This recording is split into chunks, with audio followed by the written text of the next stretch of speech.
Question 1. Take your time with this one, it's difficult. Where can a driver find the maximum safe weight a tire can carry at a specified pressure? Option A.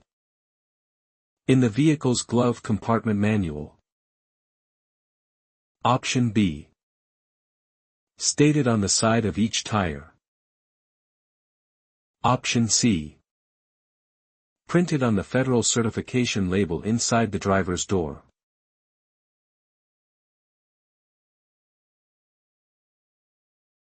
The correct answer is B. Stated on the side of each tire. Inspecting your rig before departure allows you to verify the tire load rating, which is explicitly stated on the side of each tire. Question 2. What does an active railroad crossing possess that a passive one does not?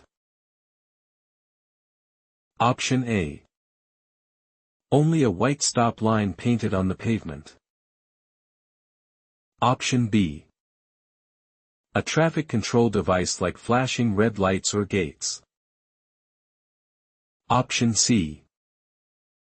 A round, black on yellow warning sign.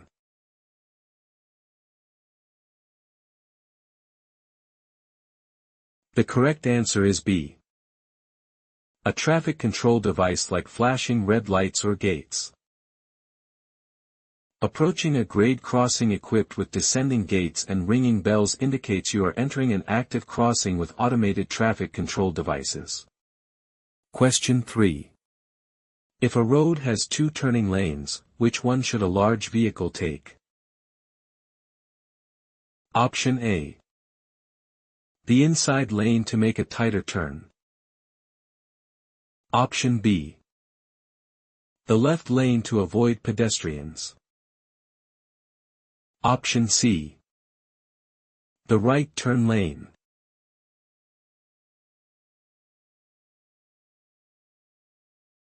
The correct answer is C. The right turn lane. Executing a turn at a dual-lane intersection dictates always taking the rightmost lane to prevent swinging into the path of vehicles on your right side. Question 4. Can a driver operate a vehicle transporting hazmat that requires placards without an H endorsement? Option A. Yes, if it is a short local delivery. Option B. No, never. To do so is a crime. Option C. Yes, if the driver has an X endorsement instead.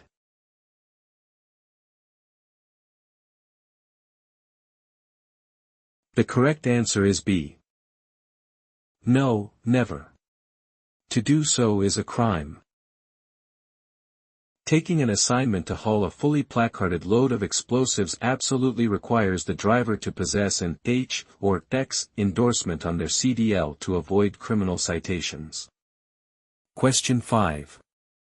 What is required if a vehicle is wider than 102 inches during daylight operation? Option A. It must sound its horn before entering any curve. Option B. It must display a wide load banner on the roof. Option C. A red or fluorescent flag not less than 12 inches square must be displayed at the left front and left rear.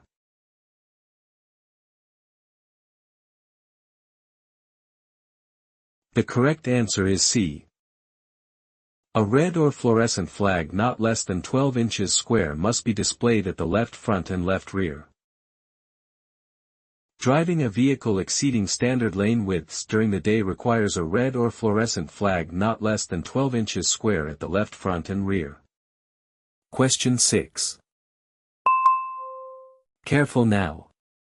This one is meant to trip you up. Which vehicles are required to stop at all railroad advance warning signs? Option A. All flatbed trucks. Option B. Passenger and hazmat carrying vehicles. Option C. Only school buses.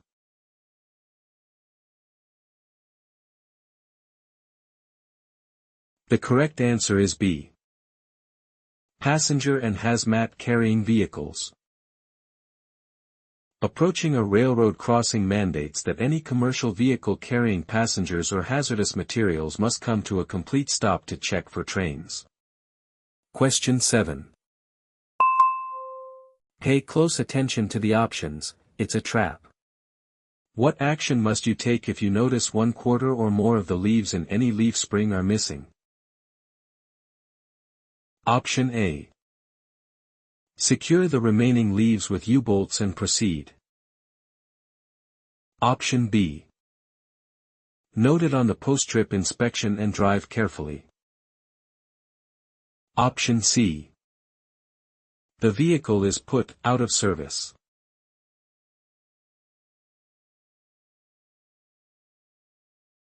The correct answer is C. The vehicle is put out of service. Discovering severely damaged suspension components like missing leaf springs automatically places the heavy vehicle out of service until fully repaired. Question 8. Careful now. This one is meant to trip you up. What must you do before starting a left turn at an intersection? Option A. Turn early to claim the lane. Option B. Reach the center of the intersection before starting the turn. Option C. Swing wide to the right first.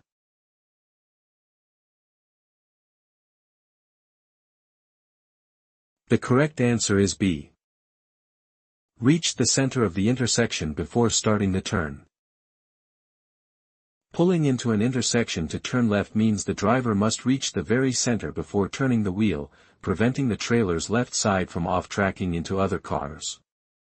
Question 9. This is a tricky one. Listen to all choices carefully. When using mirrors on the road, how should you check them? Option A. Stare into them continuously to monitor blind spots. Option B. Check them quickly and look back and forth to the road. Option C. Only check them before changing lanes.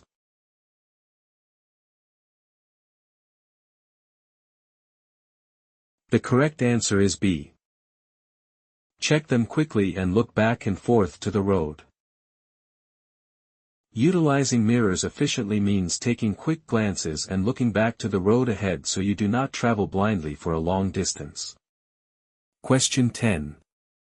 What is the most important reason for conducting a pre-trip vehicle inspection? Option A. To satisfy federal logbook regulations. Option B. Safety for yourself and other road users. Option C. To keep the maintenance mechanics accountable.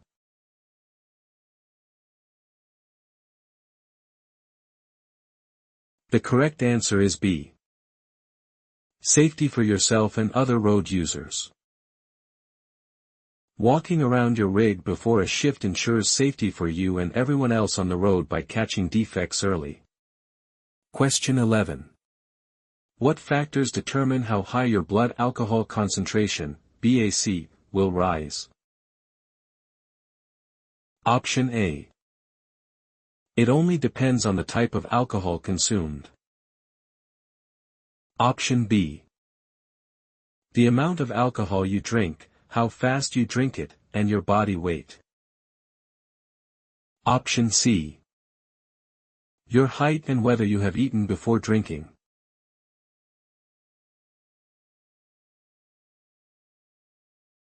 The correct answer is B. The amount of alcohol you drink, how fast you drink it, and your body weight. Downing several drinks quickly will cause BAC to skyrocket much faster in a lightweight person than in a heavier individual who drinks slowly. Question 12. A vehicle transporting aggregate material must have splash flaps situated where? Option A. Behind every tire or set of tires. Option B. Only behind the rearmost trailer tires. Option C. Behind the steering axle tires exclusively.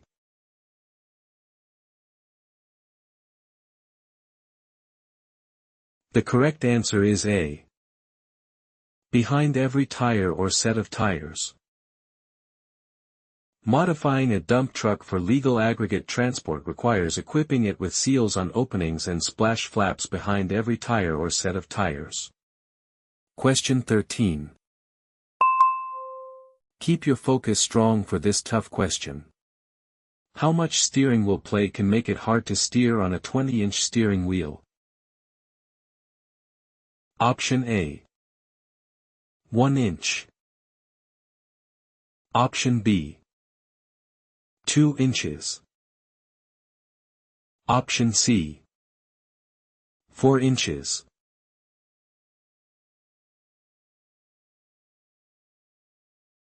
The correct answer is B.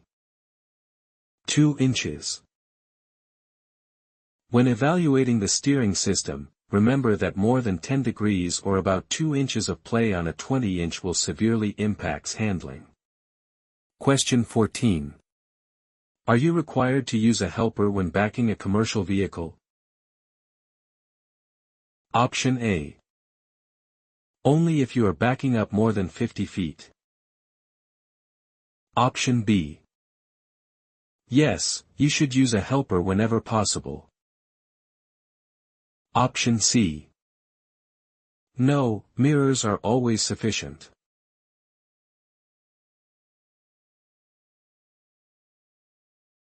The correct answer is B. Yes, you should use a helper whenever possible. Approaching a blind loading dock mandates finding a spotter to guide you backward, as even properly adjusted mirrors cannot eliminate all blind spots. Question 15. Focus up. This is a complex scenario. Why shouldn't you rely solely on your taillights when parked on the side of the road at night? Option A. Because taillights consume too much battery power. Option B. Because approaching drivers may think your vehicle is moving normally in a traffic lane and crash into you. Option C. Because the red color is hard to see in the dark.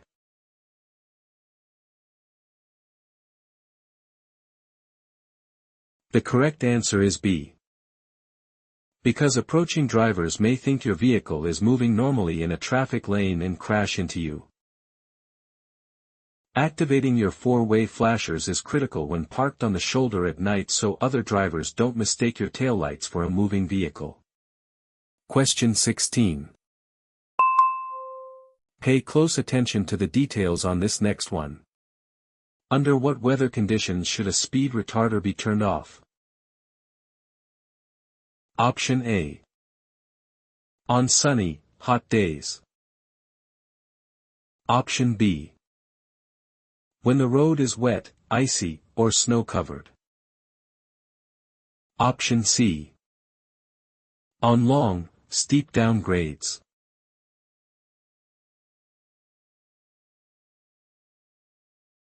The correct answer is B. When the road is wet, icy, or snow-covered. Navigating slippery, snow-covered roads strictly requires turning off the retarder to prevent the drive wheels from locking up and skidding. Question 17. Don't fall for the obvious answer here. At what point does a driver's blood alcohol concentration, BAC, legally prohibit them from driving a commercial vehicle? Option A.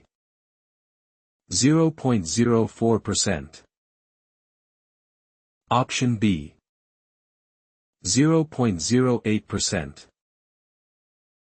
Option C. 0.01%.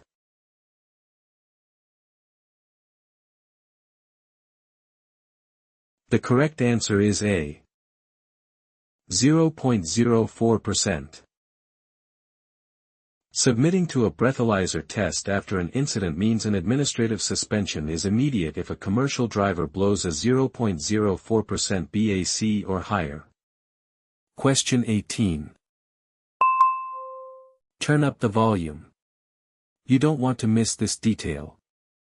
What is the primary danger of operating with an underloaded front axle caused by shifting weight too far rearward? Option A. The drive wheels will lose traction on steep grades. Option B. The trailer's suspension system will inevitably collapse. Option C. The steering axle weight may become too light to steer safely.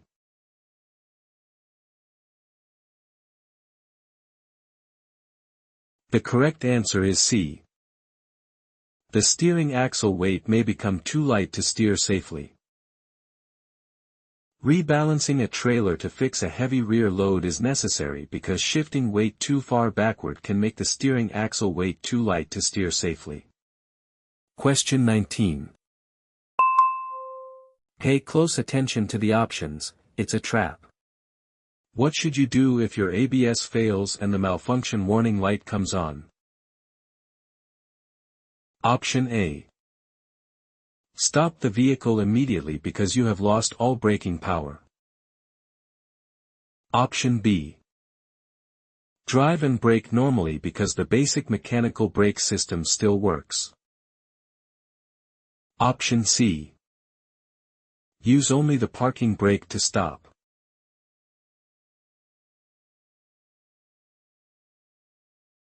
The correct answer is B. Drive and brake normally because the basic mechanical brake system still works. Noticing the ABS warning light stays on, the driver should continue braking normally because the underlying air brake system is still safe. Question 20. Careful driver. This is a classic trap. Why must you dim your high beams to low beams when following another vehicle within 500 feet? Option A. To save battery power. Option B. To avoid blinding the driver ahead through their rearview mirrors. Option C. To see the lane markings more clearly.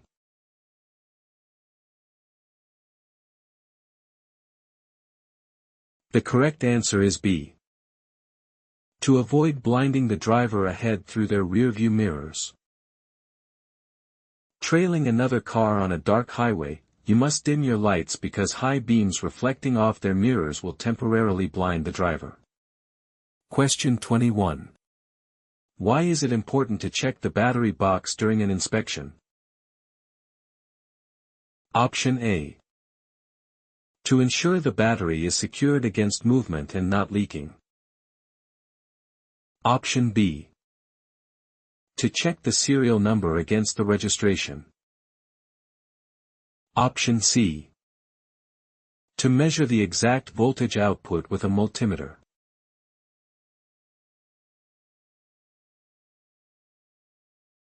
The correct answer is A. To ensure the battery is secured against movement and not leaking. Looking at the battery compartment ensures the heavy batteries are firmly strapped down to prevent internal movement and that there are no dangerous acid leaks. Question 22. According to the rules on spilling loads, what is a consequence of willfully damaging a highway facility? Option A. The driver is liable for the cost of repairing the road or facility. Option B. The commercial vehicle will be permanently impounded. Option C. The driver's CDL is automatically suspended for a year.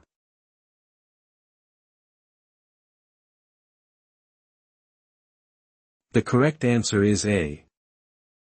The driver is liable for the cost of repairing the road or facility. Ignoring weight limits on a fragile roadway can lead to infrastructure damage, leaving the person liable for the cost of repairing the road or any facility damaged. Question 23.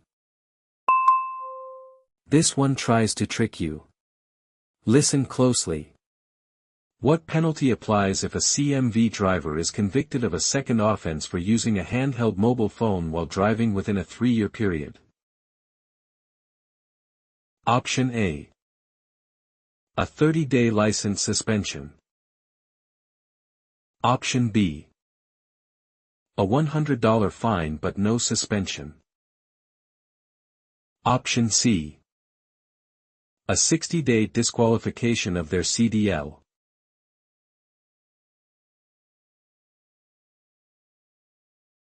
The correct answer is C.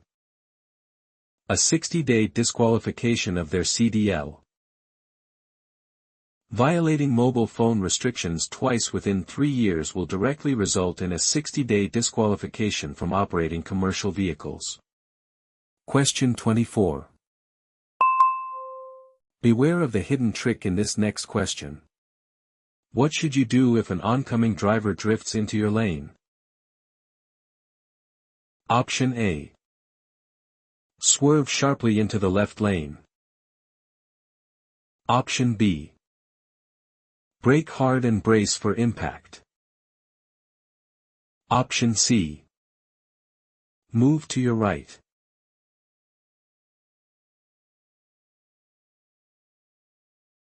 The correct answer is C. Move to your right. Facing a head-on collision from an oncoming drifting vehicle means your best evasive action is moving to the right, as the other driver will likely instinctively correct back to their lane. Question 25. Attention driver. This question is known to be difficult. If your brakes fail on a long mountain downgrade, what is the safest way to escape? Option A. Turn off the engine immediately. Option B. Intentionally crash into the guardrail or mountain wall. Option C. Use a runaway truck escape ramp.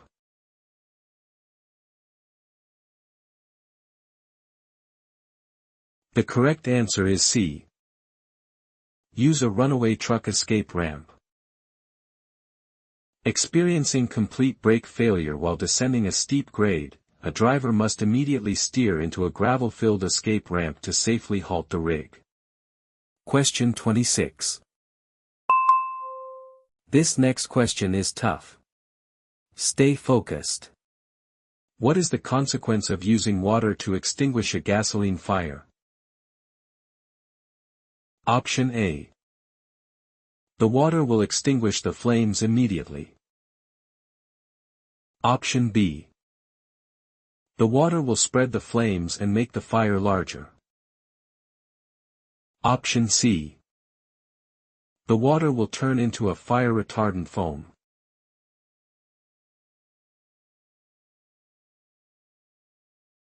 The correct answer is B. The water will spread the flames and make the fire larger. Spraying a hose onto a burning diesel or gasoline spill is a catastrophic mistake, because the fuel floats on water, instantly spreading the blazing fire. Question 27. Heads up. This next one is highly challenging. Are you allowed to use regrooved, recapped, or retreaded tires on the front wheels of a bus? Option A. Yes, if they are bias ply. Option B.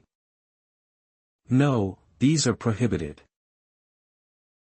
Option C. Yes, if tread depth is 4/32 inch.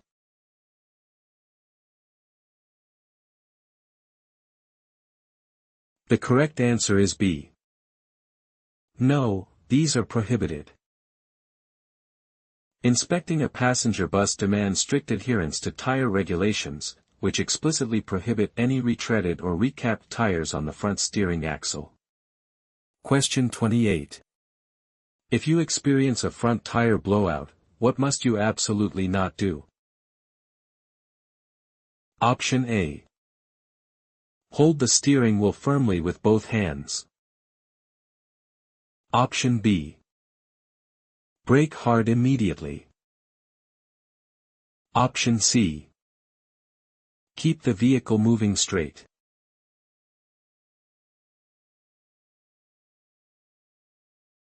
The correct answer is B. Brake hard immediately. Hearing the loud bang of a steer tire blowing out, your instinct might be to jam the brakes, but doing so will instantly cause a violent loss of control. Question 29. What is a common clue that a tourist or confused driver is on the road? Option A. They always drive in the far left lane. Option B. Driving very slowly, braking often, or looking at maps and signs. Option C. Using their turn signal blocks ahead of a turn.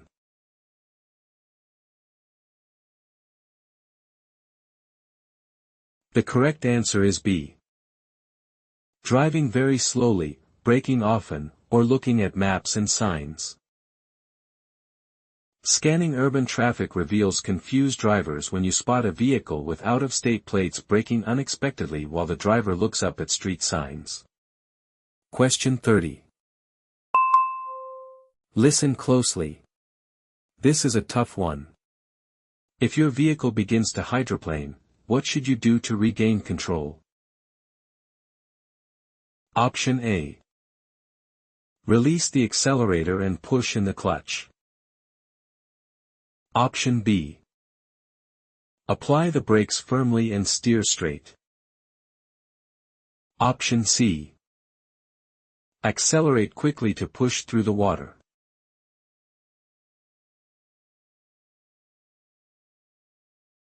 The correct answer is A.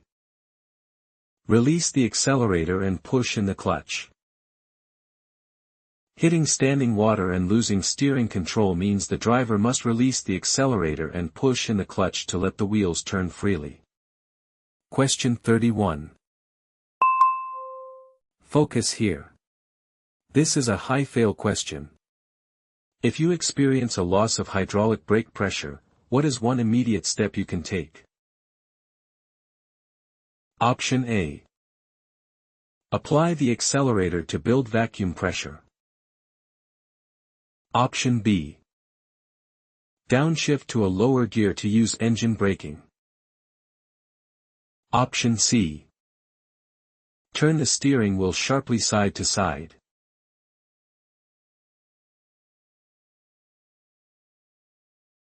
The correct answer is B.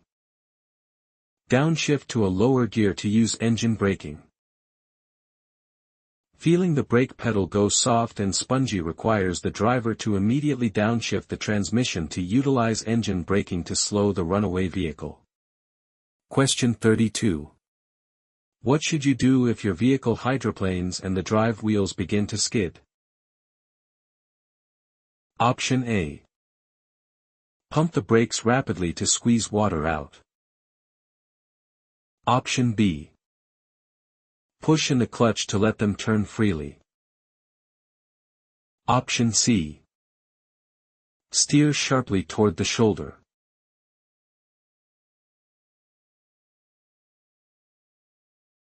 The correct answer is B. Push in the clutch to let them turn freely. Feeling the steering go completely light in standing water requires the driver to immediately push in the clutch, allowing the drive wheels to roll freely and regain contact with the pavement. Question 33. Focus here. This is a high-fail question. When driving in very hot weather, how often should you inspect the tires? Option A. Every 2 hours or every 100 miles. Option B. Every 4 hours or every 200 miles. Option C.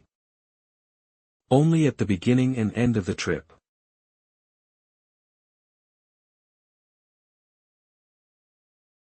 The correct answer is A. Every 2 hours or every 100 miles. Crossing a scorching desert highway mandates checking the tire pressure and heat levels every 2 hours or 100 miles to prevent sudden blowouts or fires. Question 34. How many days of validity does a newly issued Commercial Learner's Permit, CLP, have? Option A. 365 days from the date of issuance. Option B. 90 days from the date of issuance. Option C. A maximum of 180 days from the date of issuance.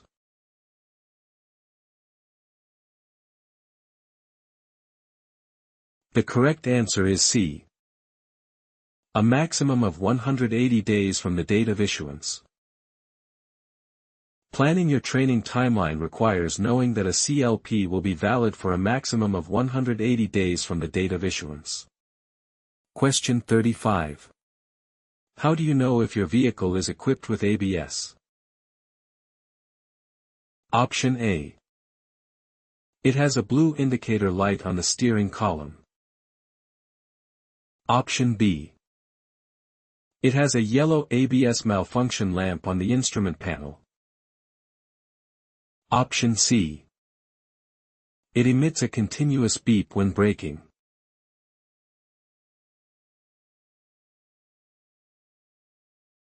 The correct answer is B. It has a yellow ABS malfunction lamp on the instrument panel. Confirming an assigned tractor has anti-lock brakes is as simple as looking for the yellow ABS malfunction lamp on the dashboard during engine startup. Question 36. What are two main methods for knowing when to shift up? Option A. Engine speed, RPM, and road speed, mph. Option B. Oil pressure and coolant temperature. Option C. Speedometer reading and fuel level.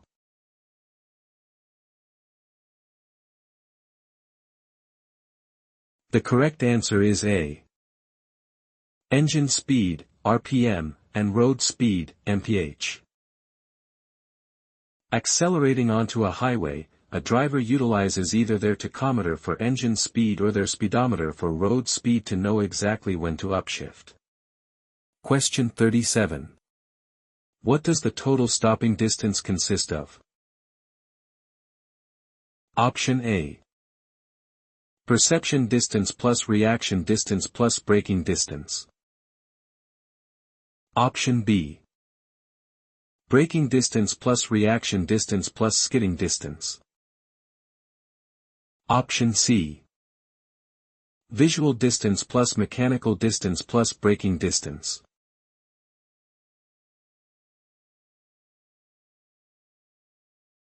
The correct answer is A. Perception distance plus reaction distance plus braking distance. Bringing a rig to a complete stop relies on the combined total of perception distance, reaction distance, and the physical braking distance. Question 38. This next question is tough. Stay focused. How do hands-free communication devices compare to handheld devices regarding distraction? Option A. They are much safer and eliminate mental distraction. Option B. They are no less likely to cause you to become distracted. Option C. They are only distracting at speeds over 55 miles per hour.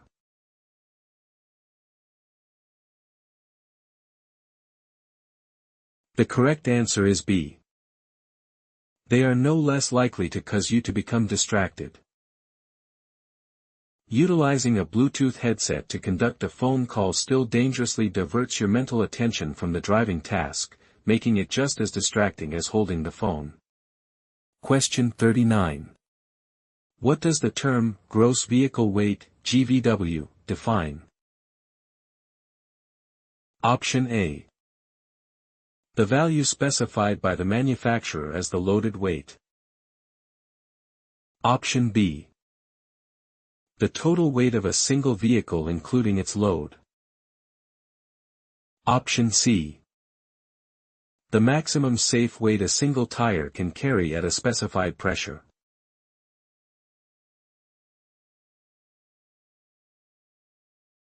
The correct answer is B. The total weight of a single vehicle including its load. When rolling over a commercial scale, your gross vehicle weight, GVW, is calculated as the total weight of your single vehicle including its load. Question 40.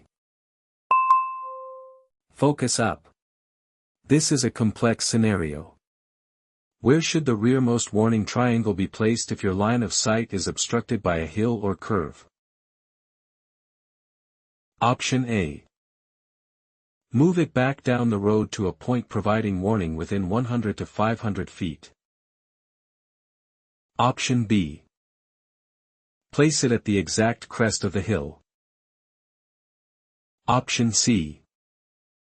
Keep it strictly at the 100-foot mark regardless of visibility.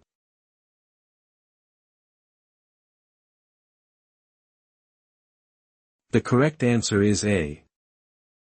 Move it back down the road to a point providing warning within 100 to 500 feet. Stalling near a blind curve requires moving the farthest warning triangle back 100 to 500 feet down the road to ensure approaching drivers have adequate warning. Question 41. What is the BAC limit at which it becomes illegal to operate a CMV? Option A. 0.08% or more.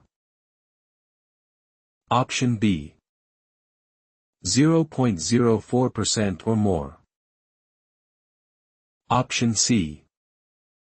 Any detectable amount above 0%.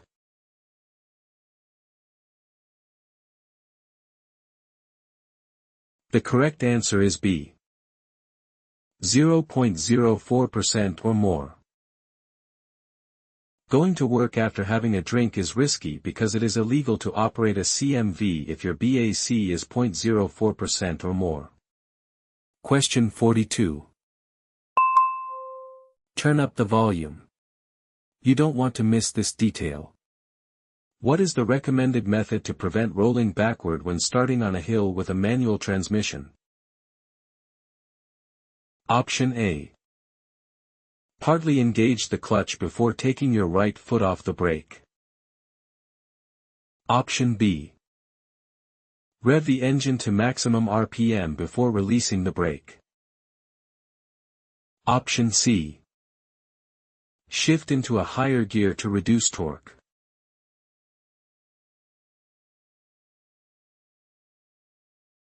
The correct answer is A. Partly engage the clutch before taking your right foot off the brake. Stopped on a steep incline, a driver must partly engage the clutch before removing their foot from the brake to prevent rolling backward into traffic.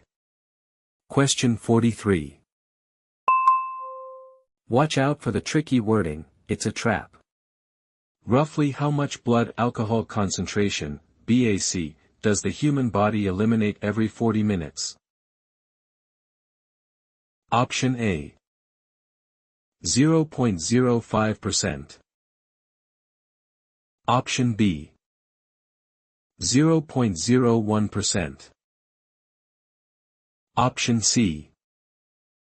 0.03%.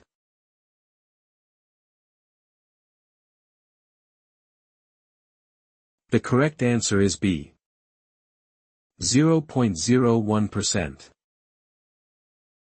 Waiting to sober up requires extreme patience, as the human liver processes alcohol at a very slow, fixed rate of about 0.01% every 40 minutes. Question 44. How far ahead can you see with low beam headlights? Option A. About 250 feet. Option B. About 100 feet. Option C. About 500 feet.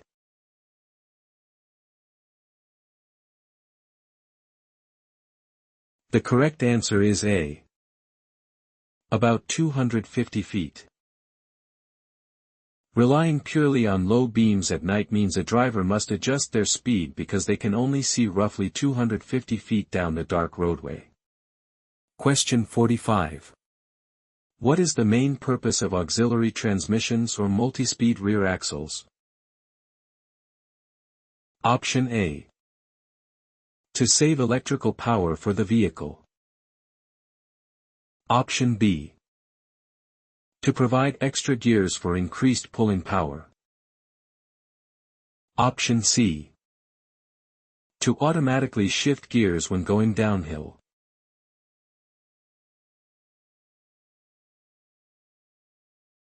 The correct answer is B. To provide extra gears for increased pulling power.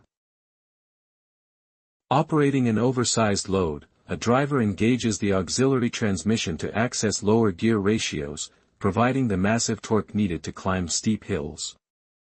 Question 46. Don't let the wording trick you on this one. If dock workers load your trailer, who is ultimately responsible for knowing the cargo is properly secured? Option A.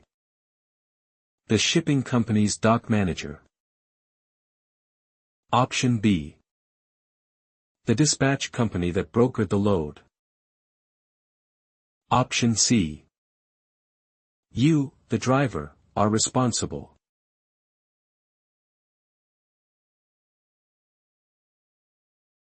The correct answer is C. You, the driver, are responsible. Leaving a warehouse after others loaded the freight does not absolve you. Whether or not you load it yourself, you are responsible for inspecting your cargo. Question 47. When driving in heavy traffic, what is the safest speed? Option A. 5 miles per hour below the speed limit. Option B. The posted speed limit. Option C. The speed of other vehicles, if legal and safe.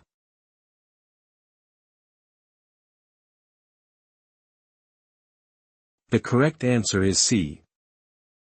The speed of other vehicles, if legal and safe. Navigating congested rush hour conditions safely involves maintaining a steady pace matched to the speed of other vehicles to minimize conflicts. Question 48. Heads up. This next one is highly challenging. If you must stop on the shoulder of a one-way or divided highway, where should you place your reflective warning triangles? Option A. 10 feet, 100 feet, and 200 feet toward approaching traffic. Option B. 10 feet in front, 10 feet behind, and 100 feet behind. Option C. 50 feet, 100 feet, and 150 feet behind the vehicle.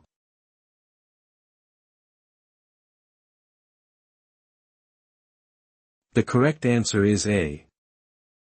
10 feet, 100 feet, and 200 feet toward approaching traffic. Securing a breakdown on an interstate shoulder requires placing warning devices at 10 feet, 100 feet, and 200 feet behind the vehicle facing approaching traffic. Question 49. Don't fall for the obvious answer here. What specific form must be completed to self-certify the type of commercial operation a driver expects to operate? Option A. The SR1 form. Option B. The Medical Examination Report (MAR). Option C. The DL44C/EDL44C form.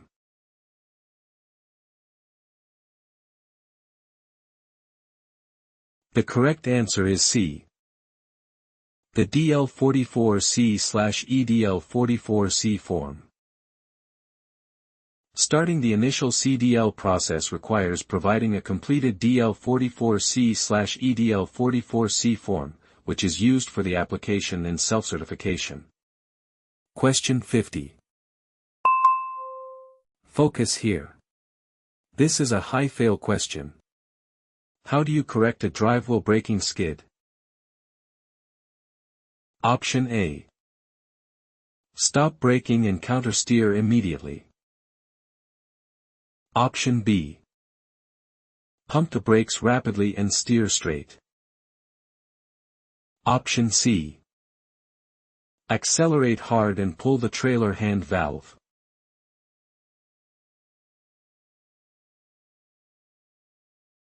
The correct answer is A.